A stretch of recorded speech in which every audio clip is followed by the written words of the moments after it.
चलो भैया, आज की क्लास शुरू करते हैं हम लोग। कैसे हैं आप सब? क्या हाल चाल?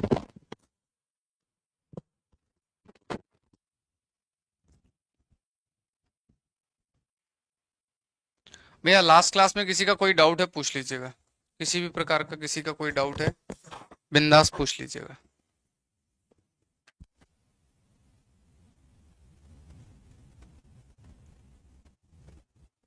किसी का भी कोई डाउट है पूछ लीजिए।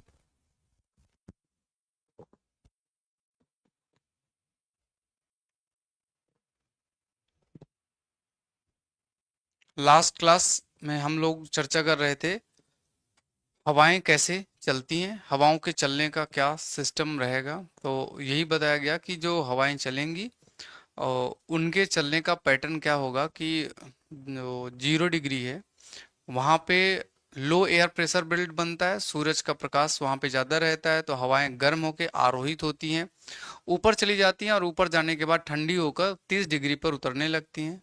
कुछ हवाएं 90 तक चली जाती हैं। जो हवाएं 30 पर उतरती हैं तो 30 और 0 के बीच में एक एक साइकिल बन जाता है जिसे हेडली सेल के नाम से। फिर इसके बाद आपका जो हवाएं 30 पे उतरती हैं वो 30 से कुछ 0 की तरफ कुछ 60 की तरफ चली जाती हैं, और 90 पे जो हवाएं उतरती हैं वो कुछ आती हैं 30 की तरफ, तो 60 पे दोनों मिलके ठंडी और गर्म मिलकर एक और कोस बना लेती हैं। तो हेडली, फेरल और पोलर तीन कोस में हवाएं हमारी चलती हैं। हवाओं का जो पैटर्न रहता है वो हवाओं का पैटर्न हमेशा, जो ग्रही पवने हैं वो हमेशा पैटर्न पर ही अपने चलती हैं। उनका अपना पैटर्न क्या रहता है? उनका अपना पैटर्न फिक्स रहता है, वो फिक्स पैटर्न पर चलने का प्रयास करती हैं। साल भर एक ही पैटर्न को फॉलो करती हैं। पूरी पृथ्वी में एक ही तरह से पवनें चलती हैं। पहली वाली आपकी, जिन्हें हम चाहे ट्रेड विंड्स बोलें या पूर्वा पवन बोलें, क्योंकि ये पूरब की दिशा से इस तरह से चलती हैं तो इन्हें हम पूर्वा पवन बोलते हैं। ये सीधी चलनी चाहिए थी, सीधी नहीं चलती क्योंकि कोरियोलिस बल इनके ऊपर काम करता है। इसी तरह से 30 के बाद 60 तक जो पवनें चलती हैं ये पश्चिम से आती हैं, इसलिए इन्हें हम पछुआ पवन के नाम से जानते हैं। किस नाम से? पछुआ पवन के नाम से जानते हैं। फिर ध्रुवों की तरफ से जो पूरब की दिशा में चलती हैं इन्हें हम ध्रुवीय पवनें बोलते हैं। कुल मिला के धरती में यही तीन लोकेशन होते हैं। चूंकि साउथ में ज्यादा स्थलीय भाग नहीं है तो साउथ वाली जो हवाएं हैं, वेस्टर्ली जो पछुआ पवनें हैं, वो बहुत फिक्स होकर चलती हैं, और इस वजह से इनके तीन अलग अलग नाम दे दिए गए। 30 डिग्री में अश्वक्षांश, 40 डिग्री में गरजता चालीसा, प्रचंड पचासा, चीखता साठा नाम इनके दे दिए जाते हैं।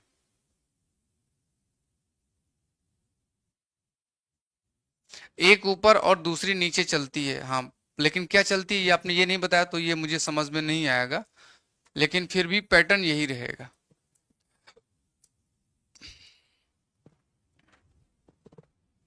इसी पैटर्न पर पौने चलती हैं। आज की क्लास हम लोग बात करेंगे सूर्य तक पृथ्वी का ऊष्मा बजट, कैसे सूर्य से कैसे धरती पर एनर्जी या प्रकाश आता है, इस पर हम लोग चर्चा करेंगे। और अगर आप लोग बढ़िया से समझेंगे तो हम आज की क्लास में शायद एडियाबेटिक कैटाबेटिक तक भी पहुंच सकते हैं, यानी कि समुद्र समीर, सागर समीर तक भी हम एंट्री कर सकते हैं। कल की हमारी छुट्टी रहेगी तो कोई बात नहीं बेटा, जो आप लिख रहे हो वो कुछ शब्द ऐसा है जिसको पढ़ने में कुछ गलत अर्थ निकलेगा, इसलिए वो शब्द स्टार बन जा रहा है, तो उसको थोड़ा चेंज करके लिखेंगे।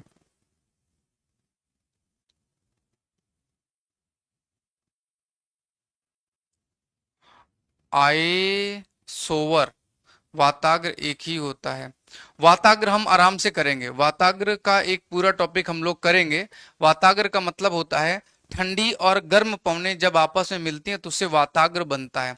वाताग्र वैसे चार कंडीशन में होता है, एक स्थिर वाताग्र होता है, एक उष्ण वाताग्र होता है, एक शीत वाताग्र होता है और एक संरोधी वाताग्र होता है। जूली कुमारी का हुआ अनब्लॉक हो गई का आज, या कोई और जूली कुमारी है?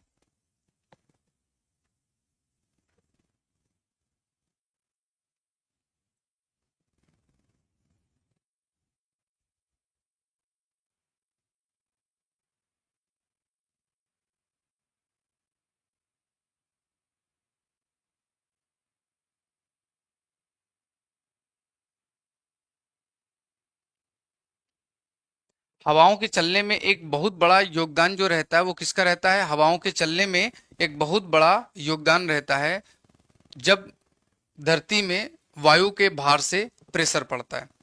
जिधर प्रेशर कम होगा उधर से चीजें किधर चलती हैं? हाई प्रेशर से लो प्रेशर की तरफ हवाएं चलती हैं। लेकिन एक आपको कल मैंने एग्जांपल दिखाया जहां पर हवाएं हाई प्रेशर से लो प्रेशर की जगह लो प्रेशर से हाई प्रेशर की तरफ जाती हैं। अच्छा, आप कोई ब्लॉक नहीं हुए? एक जूली करके है बेचारी लड़की यार, वो ब्लॉक है बहुत दिन से, वो अनब्लॉक नहीं हो पा रही है, तब मुझे लगा शायद वही है। सूर्य तप एवं पृथ्वी का ऊष्मा बजट। सूर्य को से जो एनर्जी मिलती है उसके बारे में सूर्य तप पर चर्चा करेंगे। इंसोलेशन कहा जाता है आखिर किस तरह से, किस विधि से धरती से हमें क्या प्राप्त।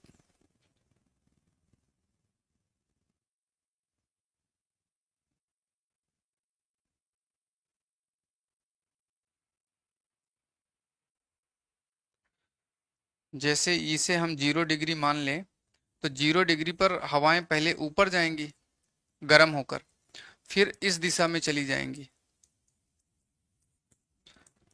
इनसे कोई मतलब अपने को है नहीं, बस ये मान के चलो कि यहां तक जाएंगी, इसके बाद नीचे उतर आएंगी 30 डिग्री पर।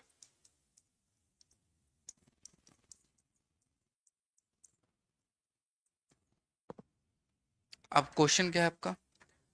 जो 0 से 30 के बीच चलती हैं, एक ऊपर और एक नीचे, यहां भी चलेंगी यहां भी चलेंगी, तभी तो यहां तक आएंगी, यहां भी उतरेंगी, इधर भी जाएंगी, तो यहां भी जाहिर सी बात है यहां भी तो हवाएं चलेंगी। 60 से 30 पर भी तो हवाएं चलेंगी। अगर हम इसे 60 मान लें तो यहां भी तो हवाएं चलेंगी।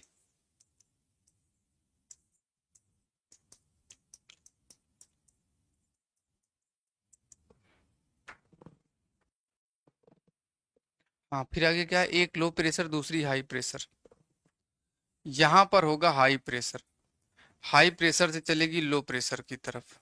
यहाँ पे जब धीरे धीरे हाई प्रेशर हो जाएगा तो यहाँ से नीचे उतरने लगेगी, तो यहाँ लो प्रेशर से फिर इधर, ये इधर क्या हो जाएगा? हाई प्रेशर हो जाएगा। ऊपर का अलग रहेगा, नीचे का अलग रहता है। ठीक है, इसीलिए ज्योग्राफी में कुछ भी फिक्स नहीं रहता है, सब कुछ अलग अलग रहता है। बात करेंगे सूर्य तप, सूर्य से कैसे हमें तापमान की प्राप्ति होती है। कल एक शब्द था कटिबंध, कई बच्चे होंगे जिनको कटिबंध के बारे में नहीं पता होगा, तो मैं थोड़ा सा कटिबंध बता देता हूँ फिर आगे चलेंगे। कटिबंध का मतलब पृथ्वी को उसकी सतह पर प्राप्त सौर ऊर्जा के आधार पर 3 प्रमुख ताप कटिबंध में बांटा जाता है, जो अक्षांशीय विस्तार को डिनोट करता है। हमारी धरती में एक होता है जिसे हम बोलते हैं शीत कटिबंध या फ्रीज्ड जोन या पोलर जोन, दोनों तरफ उत्तर और दक्षिण दोनों में होगा। एक होता है जो हमारा गर्म होता है यानी कि उष्ण कटिबंधीय टॉरिड जोन होता है। एक होता है टेम्परेट यानी कि हल्का गर्म हल्का ठंडा, हमारा क्या होता है? टेम्परेट होता है। शीतोष्ण कटिबंध का मतलब एक ऐसा कटिबंध, ऐसा अक्षांश जो 23.5 से 66.5 के बीच में रहता है, उसे हम शीतोष्ण कटिबंध बोलते हैं।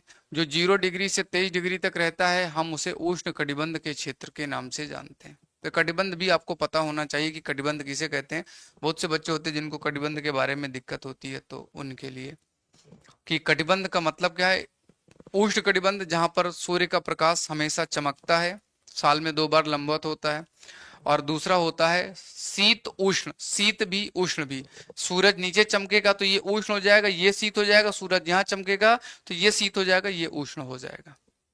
और बाकी आपका जो सबसे नीचे वाला जिसको फ्रीज्ड जोन बोलते हैं या पोलर, जो कि जमा ही रहता है।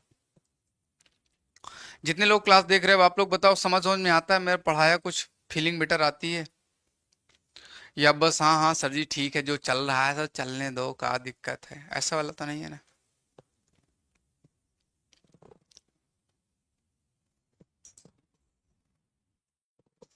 चलो अब हम लोग बात करते हैं धरती में आखिर जो एनर्जी मिलती है वो एनर्जी किस बेस पर मिलती है। धरती में जो एनर्जी मिलती है वह किस बेस पर मिलती है, कहाँ कहाँ से धरती को ऊर्जा प्राप्त होती है।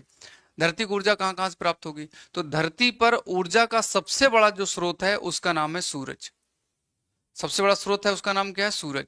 सबसे ज्यादा ऊर्जा कहाँ से मिलती है? सूरज से मिलती है। किससे मिलती है? सूरज से सबसे ज्यादा ऊर्जा मिलती है। हमें जितनी जरूरत है उसका सर्वाधिक हिस्सा सूरज से मिलता है। लेकिन धरती को केवल सूरज से ही नहीं मिलता है। धरती का अपना खुद का ग्रेविटेशनल फोर्स भी होता है। धरती का अपना गुरुत्वाकर्षण बल भी होता है। गुरुत्वाकर्षण बल की वजह से भी धरती में एनर्जी होती है। क्या होता है? ग्रेविटेशनल फोर्स से, धरती के गुरुत्वाकर्षण बल से भी हमें एनर्जी प्राप्त होती है। इसके अलावा एक और तरीका है। एक और तरीका कौन सा है? जब कई प्लेटें आपस में लड़ती हैं, टकराती हैं, तो उससे भी एनर्जी निकलती है। जो ज्वालामुखी से लावा निकलता वो भी गर्म निकलता, उससे भी, लेकिन बहुत थोड़ी मात्रा में होती है। सर्वाधिक मात्रा में तापमान हमें सूर्य से ही, एनर्जी हमें सूर्य से ही प्राप्त होती है। लेकिन इसका ये मतलब नहीं कि केवल सूर्य से प्राप्त होगी। ग्रेविटेशनल फोर्स से भी धरती को एनर्जी प्राप्त होती है। और जो दो तीन प्लेटें आपस में टकरा जाएं, लड़ जाएं, या धरती के नीचे से कुछ और एनर्जी बाहर आ जाए, तो उससे भी एनर्जी प्राप्त होती है। आपको मैं बता दूं, जैसे जो जीव पानी में रहते हैं, वनस्पति जो पानी में रहती है, सूर्य के प्रकाश से पर्णहारिम पर भोजन तो बना लेती है क्लोरोफिल के साथ। लेकिन सूर्य का प्रकाश ज्यादा से ज्यादा 180 फीट तक नीचे जा पाता है। लेकिन बहुत सी वनस्पतियां हैं जो 1 किलोमीटर नीचे हैं, तो वो भोजन कैसे बनाएंगी? बहुत सी मछलियां हैं जो 1 किलोमीटर नीचे हैं, वो कैसे? तो उनमें केमिकल एनर्जी प्राप्त होती है, रासायनिक ऊर्जा, उनको धरती की रासायनिक ऊर्जा प्राप्त होती है। जैसे धरती से भी आप कभी कभी देखना, कहीं पर जो है हमेशा गैस निकलती रहती, आग लगा दो तो जल जाएगी।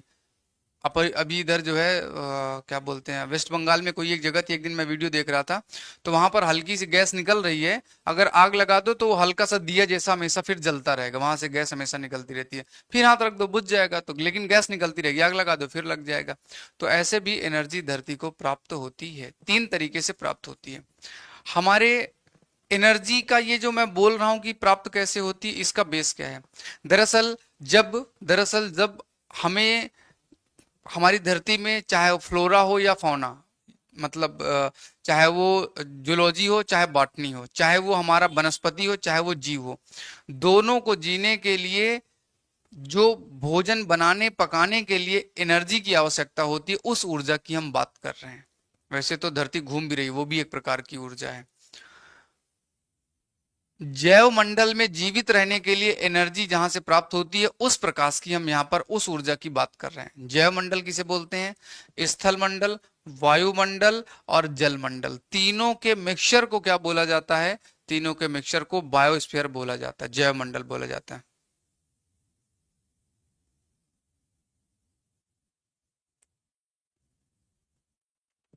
हाँ भैया, बार बार देखने से और समझ में आएगा, इसमें कोई संदेह की बात नहीं है। और अगर कोई चीज़ नहीं समझ में आती है, सपोज आपने देखा दो तीन बार नहीं समझ में आया है, तो एक दो दिन के वीडियो और आगे के देखिएगा, शायद वहाँ पे डिस्कस हो जाए। नहीं हो रहा है तो फिर 8 बजे आके अपन पूछ लिया करो। 7 बजे से क्लास होती है कि 8 बजे से? 8 बजे से होती है, तो आके पूछ लिया करो। किसी भी चीज़ को फ्यूचर के लिए मत रखना, पूछ लेना, क्योंकि पूछोगे ही तो ही फायदा है, नहीं पूछोगे तो फिर तो नुकसान हो जाएगा। तो इसलिए पूछ लेना। सूर्या तप, इंसोलेशन, सूरज से धरती को जो प्राप्त होता है उसे इंसोलेशन कहा जाता है। क्या कहा जाता है? सूर्य तप कहा जाता है, सूरज से धरती को जो प्राप्त होता है। सूरज से बहुत सी रोशनी धरती की तरफ आती है, उसे हम सूर्य तप कहते हैं।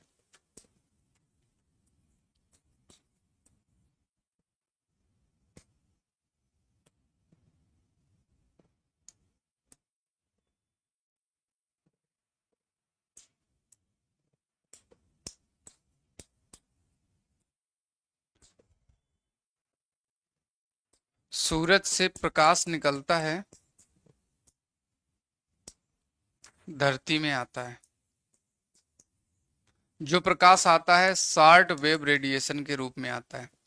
इससे सूरज से धरती को क्या प्राप्त होता है? ऊष्मा प्राप्त होती है। क्या प्राप्त होती है? एनर्जी प्राप्त होती है, शक्ति प्राप्त होती है।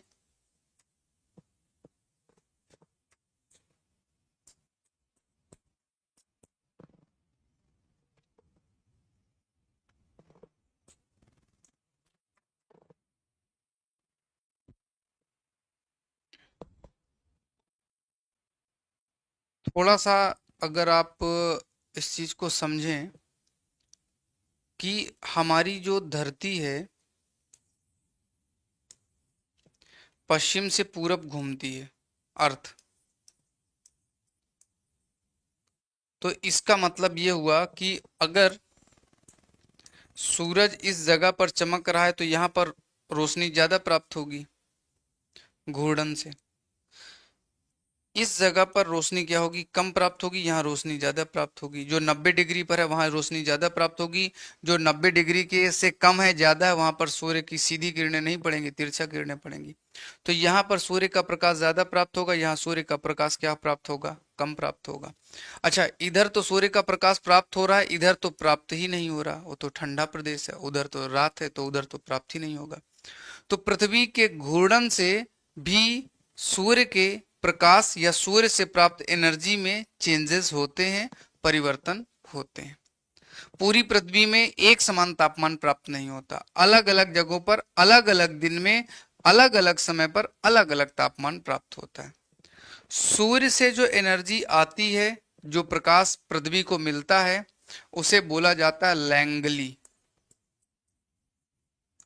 क्या बोला जाता है, लैंगली। ये होता कितना है, 1.092 किलो कैलोरी प्रति सेंटीमीटर क्यूब प्रति मिनट। कितनी मिलती है, 1.092 किलो कैलोरी प्रति सेंटीमीटर क्यूब प्रति मिनट प्राप्त होती है। इसे लैंगली कहा जाता है, जो सूरज से एनर्जी धरती को प्राप्त होती है। चलो मान लेते हैं पहली कंडीशन, सूरज से रोशनी मिलनी है धरती को, जा रही थी, लेकिन अगर बीच में बादल आ जाएं, यहां पर बादल आ जाएं, तो जो एनर्जी इतनी मिलनी थी अब क्या होगी, घट सकती है, बढ़ सकती है, सेम एनर्जी नहीं मिलेगी, यानी कि चेंजेस हो सकते हैं। क्या हो सकते हैं, परिवर्तन हो सकता है, पहली कंडीशन। दूसरी कंडीशन, सूरज से रोशनी आती है अर्थ में, धरती में। जो रोशनी आती है, क्योंकि 12 घंटे ही रोशनी प्राप्त होगी, प्लस ऐसा भी हो सकता है कि किसी समय ये उत्तर में चमक रहा हो, किसी समय ये दक्षिण में चमक रहा हो। उत्तरी गोलार्ध में चमकेगा तो उत्तरी गोलार्ध में गर्मी ज्यादा होगी, रोशनी ज्यादा मिलेगी। अगर ये दक्षिणी गोलार्ध में चमक रहा तो दक्षिणी गोलार्ध में ज्यादा एनर्जी प्राप्त होगी। तो एक में कम मिलेगी, एक में क्या मिलेगी, ज्यादा मिलेगी।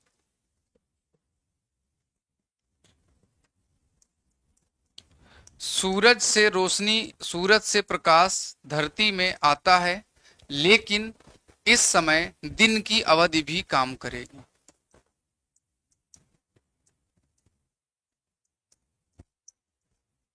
टाइम ऑफ डे, जैसे जब विंटर सीजन होता है तो विंटर में 8 घंटे का ही दिन हो रहा है, तो 8 घंटे में कितनी ऊष्मा मिलेगी, कितनी रोशनी मिलेगी। आप समझो, अगर मैं चावल को पका रहा हूं 1 घंटे, तो 1 घंटे में पक रहा है, और चावल को मैं आधे घंटे में पका रहा हूं तो आधे घंटे में कम लगेगी, 1 घंटे में ज्यादा ऊष्मा की जरूरत होगी। तो इसका मतलब क्या है कि जितना बड़ा दिन होगा एनर्जी उतनी ज्यादा प्राप्त होगी, दिन जितना छोटा होगा एनर्जी उतनी ही कम प्राप्त होगी, सेम प्राप्त नहीं हो सकती। प्लस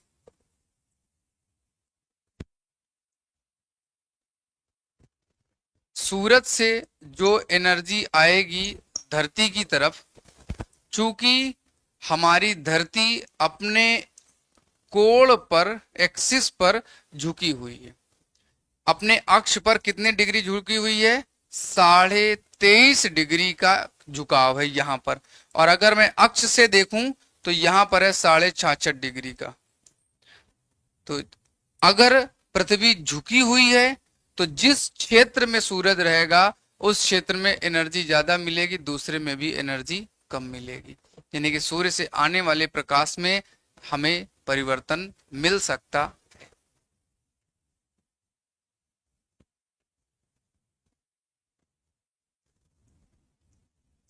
सूरज से जो अर्थ में पावर आती है, जो शक्ति प्राप्त होती है, कई बार ऐसा होता है अपसौर होता है, कई बार उपसौर होता है। अपसौर और उपसौर एक दिन शायद किसी ने पूछा था, मैं फिर से बता देता हूं। एक शब्द है आचार,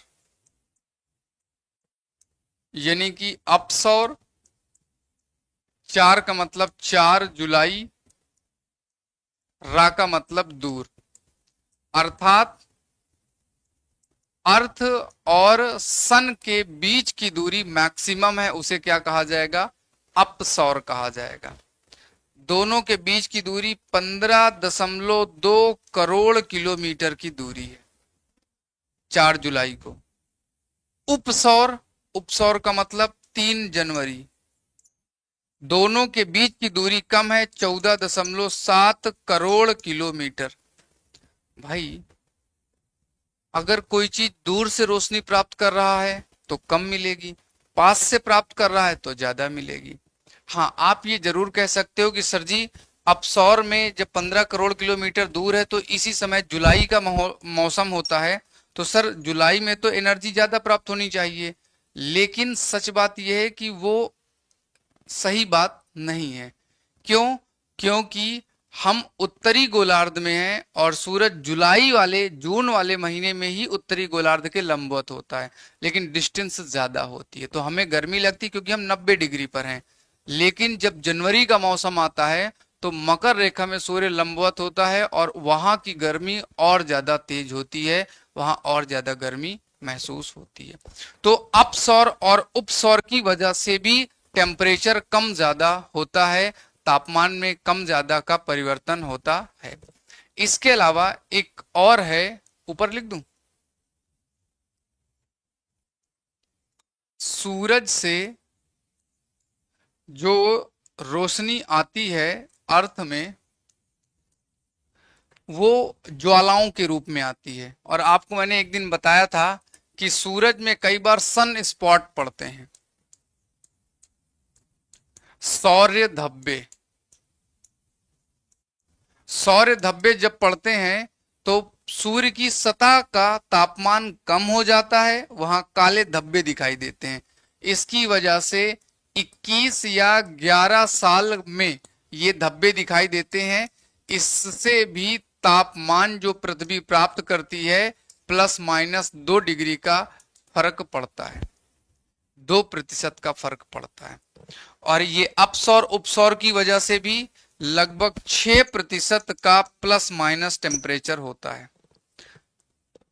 इतने प्रकार से सूरज से आने वाला जो एनर्जी है, इंसोलेशन है, वो धरती को अलग अलग टाइप में अलग अलग तरीके से प्राप्त होता है।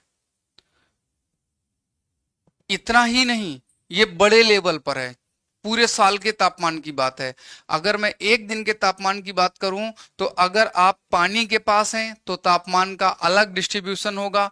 पहाड़ों में है, सूरज का प्रकाश आया, आपके सामने पहाड़ पड़ गया, तो जिधर पहाड़ पड़ा उधर तो गर्म रहेगा, जिधर छाया पड़ गई, शैडो पड़ गया, उधर कोई प्रकाश नहीं, उधर ठंडा मौसम रहेगा, दूसरी तरफ गर्म मौसम रहेगा। तो लोकल लेवल पर भी हो सकता है। पहले बताओ, यहां तक कोई दिक्कत? यहां तक किसी भाई बंधु को कोई दिक्कत, कोई परेशानी?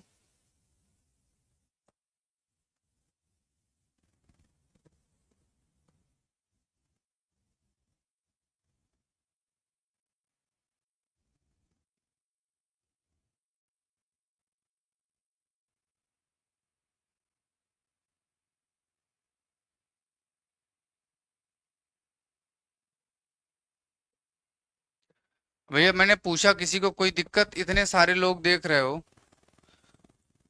अब बस एक ठो कह दिया कि नहीं।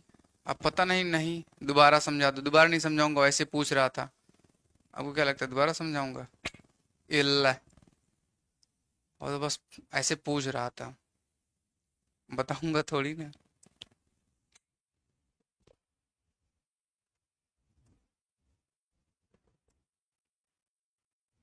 सूरज से प्रकाश आता है। अगर ये धरती है, 90 डिग्री पर आएगा तो ज्यादा तापमान मिलेगा, इधर आएगा तो मुड़ जाएगा, तो कम तापमान, यहाँ पर कम एनर्जी मिलेगी।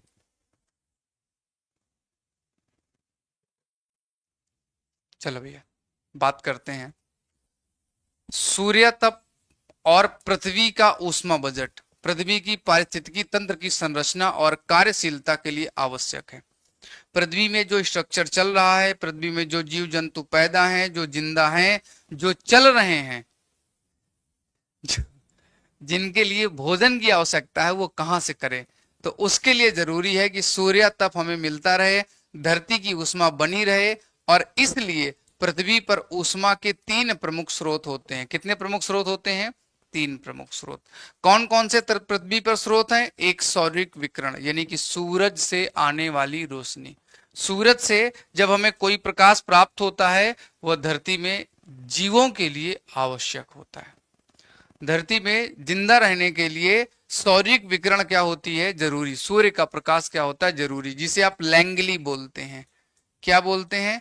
लैंगली या लैंगले। प्लस आपको मैंने बताया पृथ्वी का गुरुत्वाकर्षण बल भी होता है, ग्रेविटेशनल फोर्स भी होता है।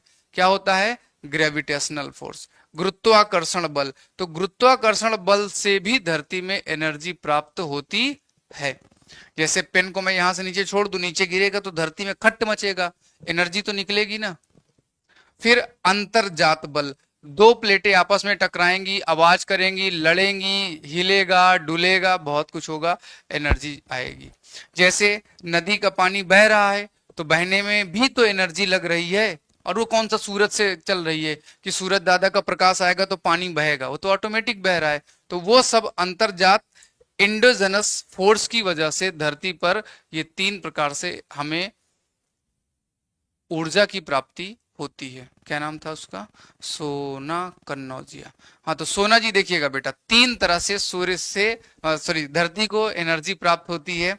एक है सूर्य से, एक है अर्थ के ग्रेविटेशनल फोर्स से, और एक है एंडोजेनेटिक, यानी कि धरती स्वयं से भी कुछ एनर्जी निकालती है। क्लियर है बेटा? अब बताओ सोना, दोबारा बता तो रहा हूं फिर से, अब और क्या चाहिए? एक बार समझा दिया बिना लिखा पढ़ा, अब दोबारा फिर से समझा रहा हूं। इतनी बात समझ में आई? नहीं तो फिर अभी उधर वाला नहीं समझ में आएगा, फिर वो लैंगली वैंगली आएगा तो फिर नहीं समझ में आएगा। धरती को रोशनी 3 तरह से प्राप्त होती है, ऊष्मा 3 तरह से प्राप्त होती है। और जब तक कमेंट नहीं करोगी मैं आगे बढ़ूंगा नहीं।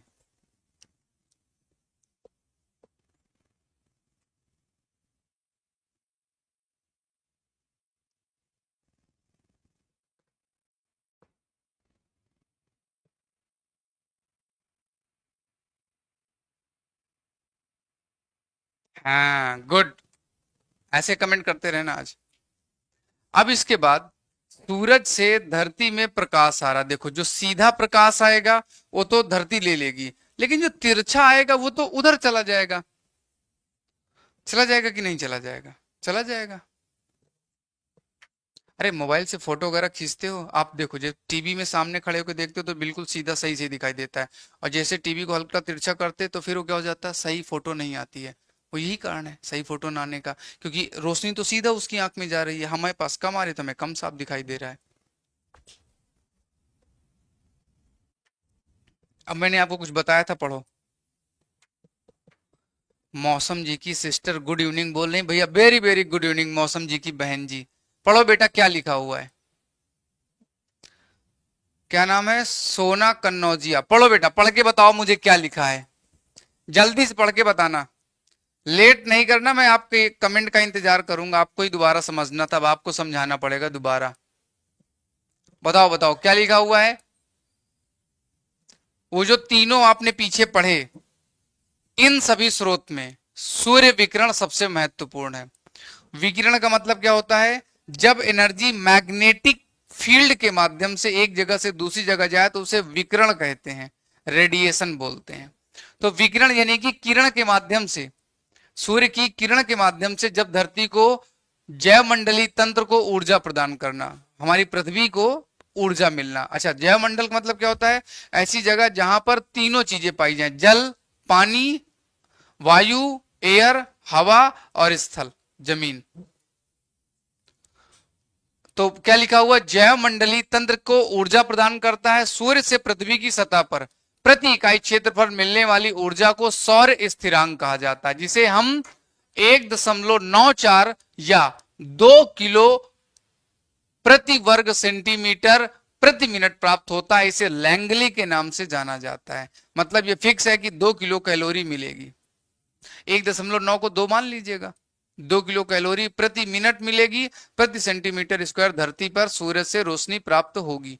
इसे सौर स्थिरांक भी बोला जाता है। सूरज से प्राप्त होने वाली ये क्या है, ऊष्मा। अरे बोलो ना भैया, समझ में आया नहीं समझ में आया, आगे चलें। सूरज से धरती को हमेशा इतनी रोशनी मिलती है, उसे सौर स्थिरांक कहते हैं। लेकिन अगर सौर धब्बे आ जाएं, सूरज में स्पॉट पड़ जाए तो एनर्जी कम ज्यादा हो सकती है।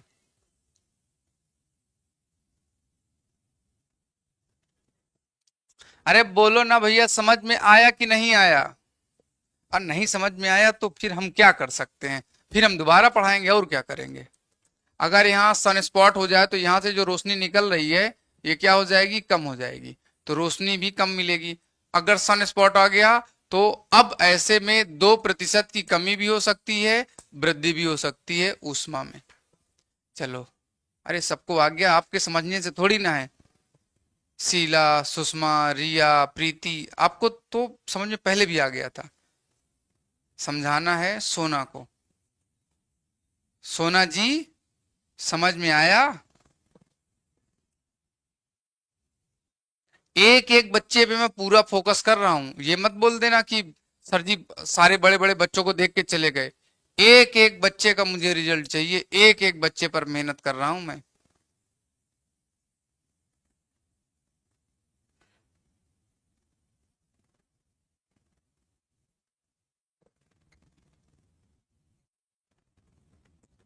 हाँ हाँ, आपको भी। नहीं, आप बोलना कि नहीं समझ में आया, तब आपको समझाऊंगा। अब आपको समझ में आ गया तो आपको क्या समझाना। जिसको नहीं समझ में आया उसको समझाना है। जिसको समझ में आ रहा है वो तो बढ़िया बच्चा है, तो वो अपन भैया बड़े पढ़े लिखे हैं। हमें तो उन छोटे छोटे बच्चों से कम मेहनत करनी है ना, जो जिनको नहीं समझ में आ रहा। जो अपने से खा पी के आगे बढ़ जाए उनको क्या दिक्कत है, माँ बाप तो उसका सहारा करते हैं। जो बेचारा कमजोर रह जाता है, तो कोई बच्चा मेरा कमजोर नहीं रहेगा, सबको आगे बढ़ना है। सोना जी बताइए जल्दी। नहीं नहीं, ऐसे कैसे क्लास बंद कर देगी बेचारी, के लिए मैं रुक के दोबारा समझा रहा हूँ। सर हम पे फोकस नहीं करते, चांदनी ना। आप पे क्या फोकस, आप तो सब आता है आपको, जिसको आता है उस पे क्या फोकस करना। फोकस उस पे करो जिसको नहीं आता, जो बेचारा कमजोर बच्चा है उस पे फोकस करना है। एक बार और समझा दीजिए निधि सिंह। हाँ समझाऊंगा बेटा, रुको। लेकिन आज का दिन केवल सोना कन्नौजिया का है, उनको समझ में नहीं आया था, आपने पहले क्यों नहीं बोला? तब तो आप चुप थे।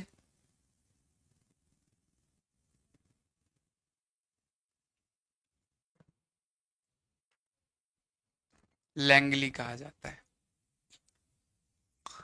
फिर पृथ्वी की सतह पर ऊष्मा का वितरण 3 प्रमुख क्षेत्रों में विभाजित किया जाता है। कौन कौन से? वो 3 पार्ट हैं। कौन कौन सा? एक पार्ट है जो सूरज के बिल्कुल सामने होता है, जहां पर सूरज का प्रकाश सीधे आता है, उसे हम बोलते हैं कि ये गर्म क्षेत्र है, उष्ण कटिबंध है। दूसरा होता है जिसे हम बोलते हैं शीत और उष्ण दोनों। मतलब कभी कभी सूरज का प्रकाश वहां पर जाता है, वो आपका 30 से 60 के पास होता है। सर जी मैं 10th के बाद ऑनलाइन क्लास कर रही हूँ, क्योंकि हॉस्पिटल में थी इसलिए क्लास नहीं ले पा रही थी। ना ना ना बेटा, आपको जो समझ में नहीं आया आप उसकी बात करो। और आप 10 दिन से नहीं थी, ये बहुत मतलब अच्छी बात तो नहीं है, लेकिन जो है हॉस्पिटल में तो अच्छी बात नहीं है भाई। कोई खुशी खुशी तो नहीं जाता हॉस्पिटल। बस हॉस्पिटल में डॉक्टर भी बेचारा चाहता है कि हमारा कोई मरीज ना आए, हम खाली बैठे रहें। आप थे, मुझे सुनकर हम सबको बहुत बुरा लगा। हम सब आपके साथ हैं, आप जल्दी से ठीक हो जाओ। वो अलग बात है, ठीक ठीक होने वाला अलग बात है, समझ में आना बात अलग है। ये नहीं छोड़ूंगा मैं, ये तो आपको बोलना पड़ेगा समझ में आया कि नहीं समझ में आया। तो सबसे ज्यादा सूरज का तापमान कहाँ पे आएगा? टॉपिकल में। उससे कम आएगा टेम्परेट में, और सबसे कम आएगा पोलर एरिया में। जितना 0 डिग्री पर प्राप्त होता है, उस एक जगह का मात्र 40% हिस्सा ही पोलर तक पहुंच पाता है। अब किसी का पर्सनल समस्या है, नहीं पूछते ऐसे कि क्या हुआ था बेचारी को 10 दिन हॉस्पिटल में, तो कुछ ना कुछ तो गलत हुआ ही होगा। तो बस जल्दी से ठीक हो जाओ। पापा की तबीयत खराब थी, कोई ना, बस सब बढ़िया से अच्छे से ठीक हो जाएं, और क्या, सब बढ़िया हो जाएगा, चिंता मत करो, सब सही हो जाएगा, सब कुछ सही हो जाएगा। बस आप ये ध्यान दो, सूरज से जो रोशनी आती है वो सबसे ज्यादा रोशनी कहाँ आएगी, बीच में 0 डिग्री पर, लो लैटिट्यूड पर या निम्न अक्षांश पर, और उच्च अक्षांश पर सूरज पहुंचते ही नहीं है, तो वहां तो वैसे भी ऊर्जा प्राप्त नहीं होगी। फिर से सुनना जिसको नहीं समझ में आया। सूर्यातप वितरण को कौन कौन से कारक प्रभावित करते हैं। सूरज का प्रकाश इस जगह पर क्या हो रहा है, लंबवत आ रहा है, तो ये वाला एरिया ज्यादा प्रकाश प्राप्त करेगा। यहां पर प्रकाश थोड़ा तिरछा जा रहा है। चलो एक चीज बताओ, मैंने ये पतीला रखा, इसके नीचे मैंने आग जला दी, मैंने इसमें चाय की पत्ती डाल दी, चाय उबलने लगी, बगल में मैंने क्या रख दिया, कुकर रख दिया। अब आप मुझे ये बताओ, क्या कुकर में दाल पकेगी, नहीं पकेगी। क्या कुकर गर्म होगा, थोड़ा बहुत हो सकता है छूने में, लेकिन जलोगे नहीं। इधर क्या होगा, बहुत कम जाएगा। तो वही बात मैं बता रहा हूं, सीधे जहां पर सूरज का प्रकाश आएगा उस जगह पर एनर्जी ज्यादा प्राप्त होगी, यहां पर एनर्जी क्या प्राप्त होगी, कम। अर्थात धरती का 23.5 डिग्री झुका होना भी सूर्य तप को प्रभावित करता है। शीला इसलिए नहीं पूछती। पिछले पर जाते हैं सर, पिछले पर जाते हैं, चलो हम अगले पर चलेंगे, पिछला छोड़ो अगला चलते हैं।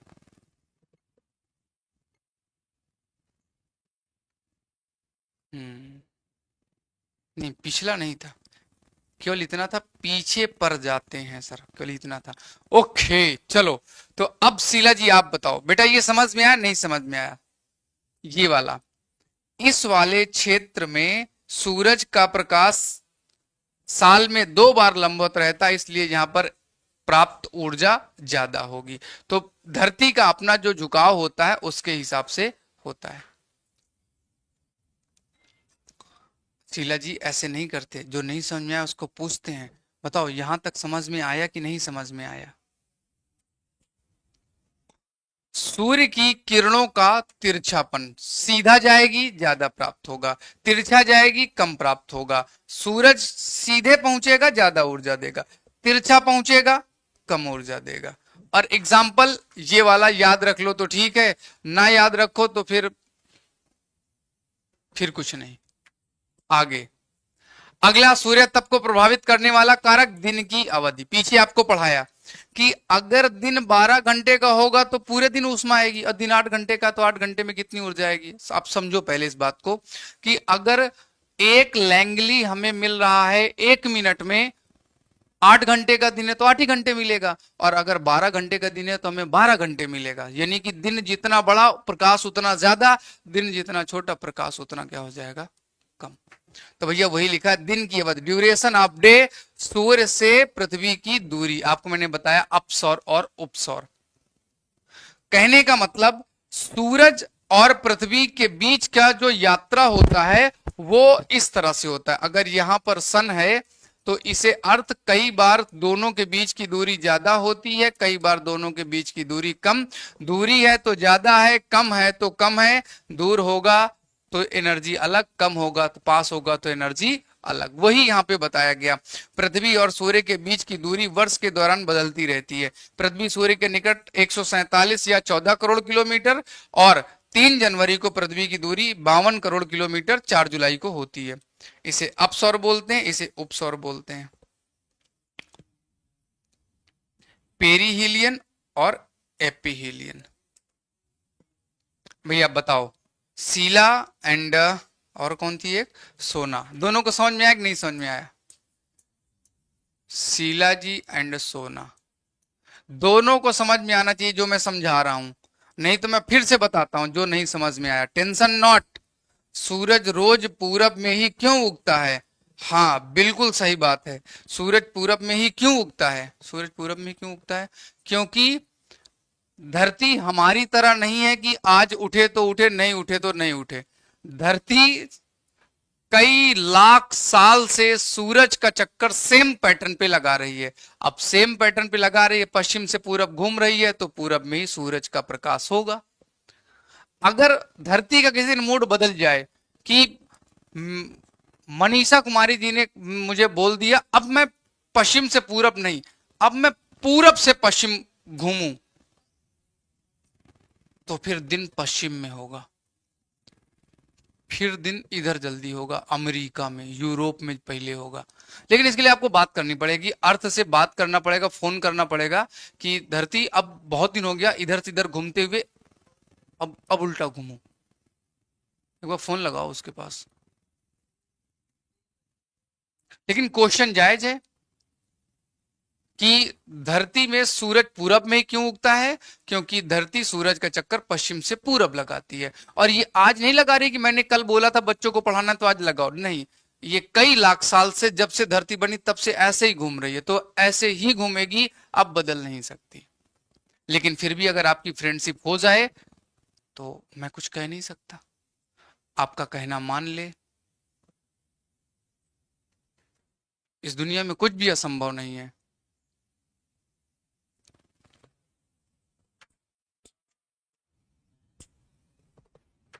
सौर्य विकिरण का परावर्तन, रिफ्लेक्शन। देखो भैया, सूरज से जो रोशनी आती है वो धरती में आने के बाद 90 डिग्री पर तो सीधा रहेगी, लेकिन अगर 90 से इधर उधर है तो रिफ्लेक्ट कर जाएगी। क्या कर जाएगी? रिफ्लेक्ट कर जाएगी। सीधे पर ज्यादा प्राप्त होगी, रिफ्लेक्ट कर जाएगी तो एनर्जी फिर क्या हो जाएगी? कम प्राप्त होगी। सतह की वातावरण द्वारा सूर्य की विकिरण का परावर्तन कर दिया जाता है। कल की क्लास में हमने आपको बताया था, जो डस्ट पार्टिकल होते हैं, धूल के कण होते हैं, जो पानी की बूंदें होती हैं, जो जलवाष्प होता है, सूर्य से आने वाली किरणों को अवशोषित करके रिफ्लेक्ट करती है, जिससे आसमान नीला दिखाई देता, प्रकिरणित कर देती हैं। तो प्रकिरणित तो वही ऊर्जा को ही तो करती होंगी जो सूरज से आ रहा है। तो अगर इनकी संख्या ज्यादा हो जाए तो तापमान कम हो जाएगा। बादल रास्ते में ज्यादा पड़ जाएं तो बादल भी सूर्य के प्रकाश को दूसरे साइड मोड़ देंगे, तो भी एनर्जी क्या होगी? कम प्राप्त होगी। वायुमंडल का प्रभाव, मौजूद गैस, जलवाष्प, धूल कण सूरज की किरणें अवशोषित करके परावर्तित प्रकीर्णित कर देंगे, जिससे सूरज से क्या होगा? मान कम प्राप्त होगा।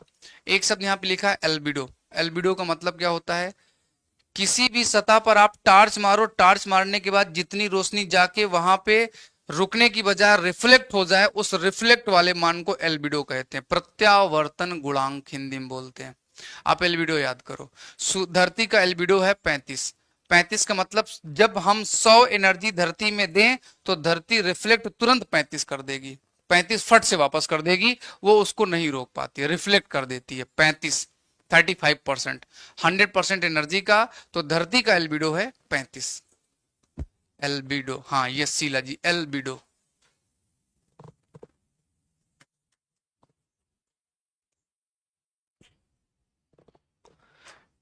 कुछ तो आके सीधा रुक जाएगा, लेकिन कुछ ऐसा जरूर होगा जो आके तुरंत वापस चला जाएगा, उसे बोलते हैं एल्बिडो। धरती का एल्बिडो है 35। किसी सतह का प्रत्यावर्तन गुणांक, एल्बिडो, जो उस सतह पर पड़ने वाले विकिरण के कितने भाग को वापस कर दे, वह अलग अलग सतह पर अलग अलग होता है।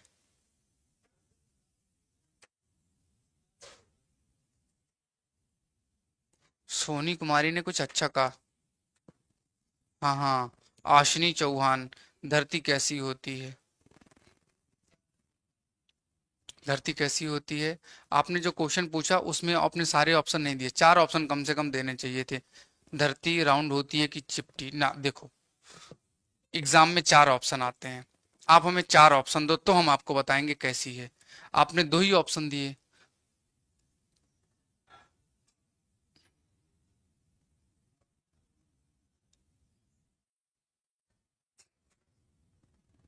पहले रुको, आशनी चौहान का जो कमेंट है पहले उस पर फोकस करने दो मुझे। आशनी जी, आपका जो है बेटा, दो दो दिया आपने, एक गोल और एक चपटी। 2 ऑप्शन और दो। देखो एग्जाम में 4 ऑप्शन आते हैं, आप चीटिंग नहीं कर सकते मेरे साथ। 4 ऑप्शन आते हैं, 4 ऑप्शन आप मुझे दो धरती के। चलो 2 ऑप्शन और दो, तब तक मैं आपको एलवीडो बताता हूं। कभी 30 से 35 होता है पृथ्वी का, बर्फीले बादल का, जो जितना बर्फ होगा चमकदार बर्फ होगी, उसमें प्रकाश डालोगे सारा रिफिल कर देता है। ताजी बर्फ का कम होता है, बर्फीले बादल का ज्यादा होता है। पिघलती हुई बर्फ, अगर बर्फ पिघल रही है तो पानी के साथ कुछ अपनी एनर्जी लेके चली जाएगी। घने जंगल का एल्बिडो, अगर आपने जंगल में रोशनी मारी तो जंगल पूरी ही एनर्जी को खा लेता, वापस प्रकाश छोड़ता ही नहीं है, सारा का सारा खा लेता है।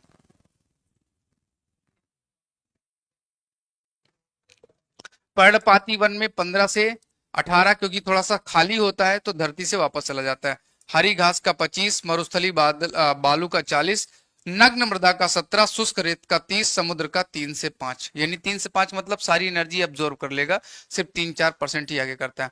ऑरेंज जैसा चपटी होती है आसनी ना। रुको यार, आप लोग डिस्टर्ब मत किया करो। अभी देखो कोई बच्चा क्वेश्चन पूछ रहा है तो उसको बेचारे को पूछने दो, है ना।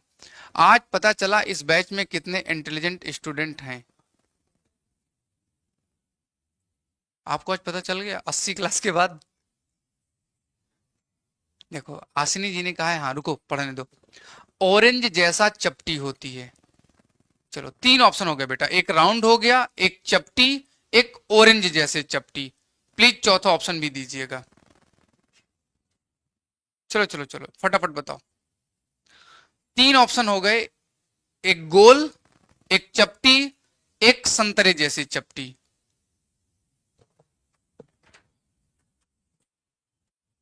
भैया अगला टॉपिक है ऊष्मा बजट। ऊष्मा बजट।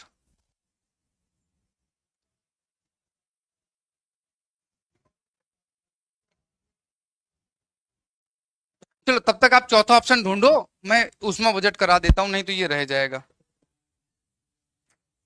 बजट का मतलब क्या होता है?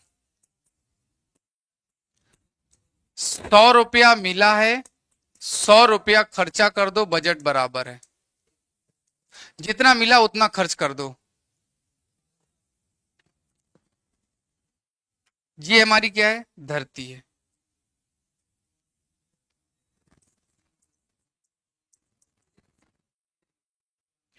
सूरज से जो प्रकाश आता है, सपोज कीजिएगा कि वो प्रकाश आ रहा है 100 यूनिट, 100 यूनिट आ रहा है, और आपने जस्ट अभी पढ़ा है धरती का एल्बिडो है 35।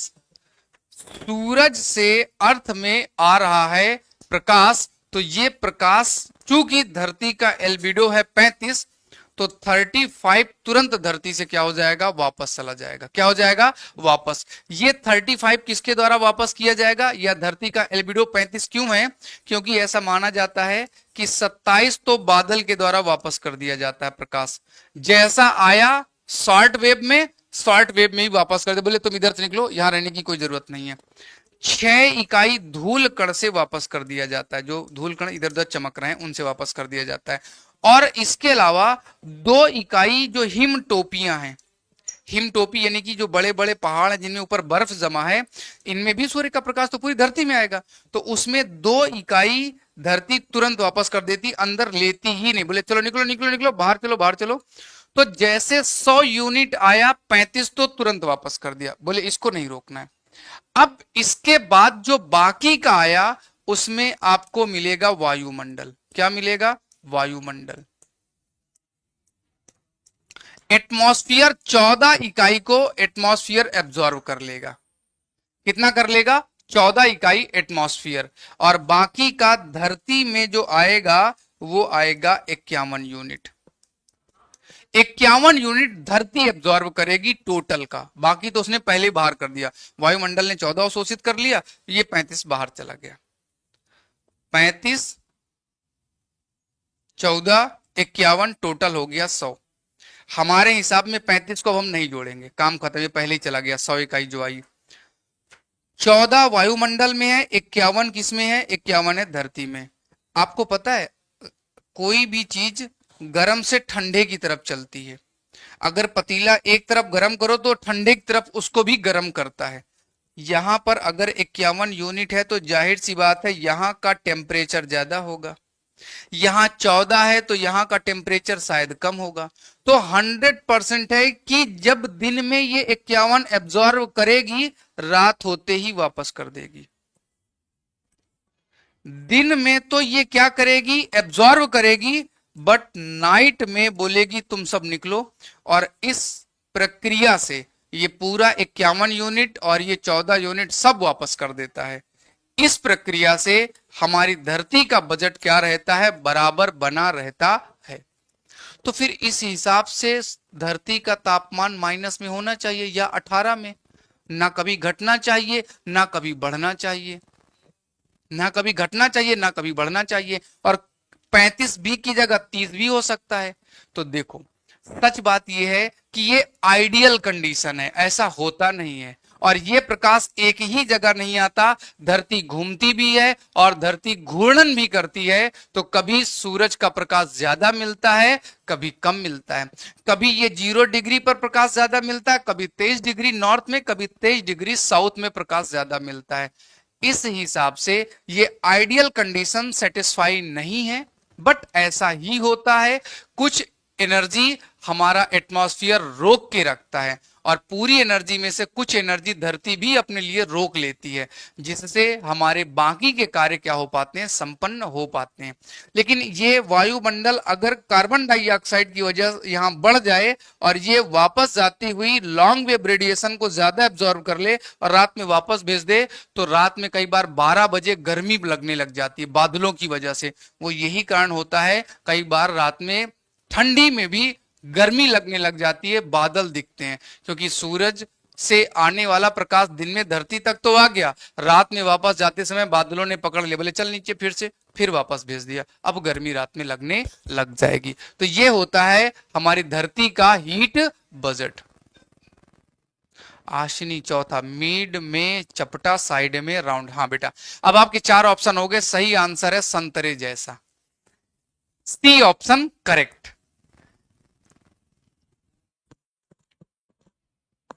और पृथ्वी हमारी एनसीईआरटी क्लास 6 लिखा हुआ है जियोइड फॉर्म में, गोलाभाकार है। सी इज द करेक्ट आंसर। आपके 4 ऑप्शन, 4 में सी सही है।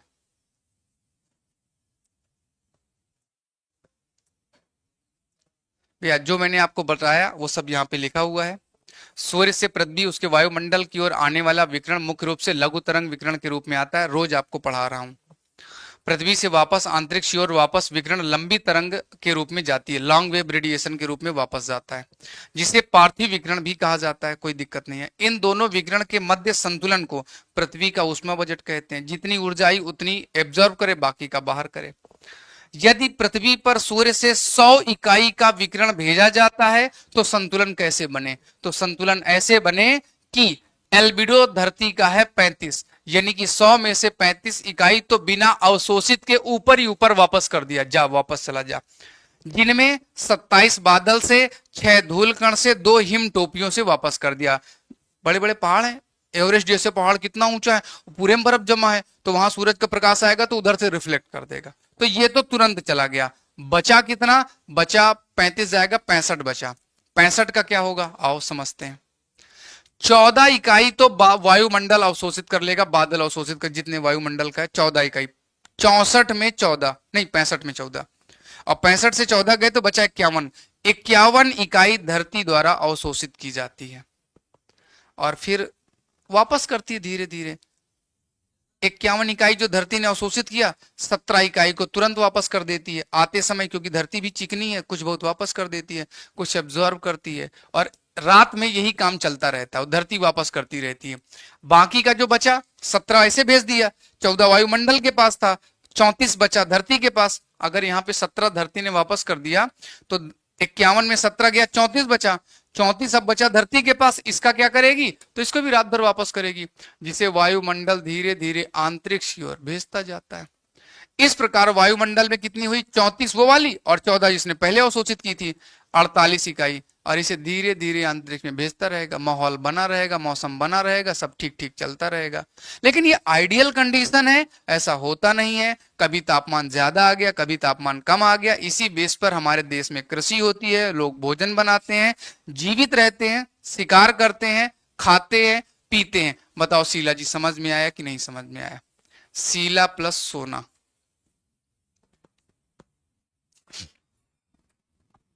सर जीव मंडल का पता कैसे चले? जैव मंडल किसे कहते हैं? धरती में एक ऐसी जगह जहां पर तीनों चीज हो, जल मंडल हो, वायुमंडल हो, स्थल मंडल हो, उसे जैव मंडल कहते हैं, बायोस्फीयर बोलते हैं। आप जिस जगह पे हो वो बायोस्फीयर है। हम सब जीवित व्यक्ति जहां कहीं भी हैं, सब बायोस्फीयर है, क्योंकि अकेले ना स्थल मंडल हो सकता, ना अकेले वायुमंडल हो सकता, ना अकेले जल मंडल हो सकता, तीनों एक साथ होते हैं। चलो शीला जी को समझ में आ गया, वेरी गुड, बहुत बढ़िया। अभी एक बच्चे हमारे सोना कन्नौजिया, अरे वाह, इनको भी समझ में आ गया, बहुत बढ़िया बहुत बढ़िया, very good very good very good. ये हम लोग कल करेंगे, क्योंकि टाइम अब आपका खत्म हो गया, यहां से हम लोग कल करेंगे। कल आपको बताऊंगा कि चीजों में एनर्जी कैसे ट्रांसफर होती है। पतीला गर्म करेंगे तो कैसे होगा, सूरज का प्रकाश यहाँ बिना माध्यम के कैसे आता है, मोबाइल फोन गर्म कैसे हो जाता है, इस पर चर्चा कल करेंगे, कल यानी कि सोमवार को। तब तक के लिए आ जाओ यूट्यूब में, बढ़िया बढ़िया क्वेश्चन करते हैं। तब तक के लिए जय हिंद जय भारत, है ना। चलो bye bye and take care. हंसते रहा करो, दुखी मत हुआ करो, छोटी सी जिंदगी है, खुश रहा करो।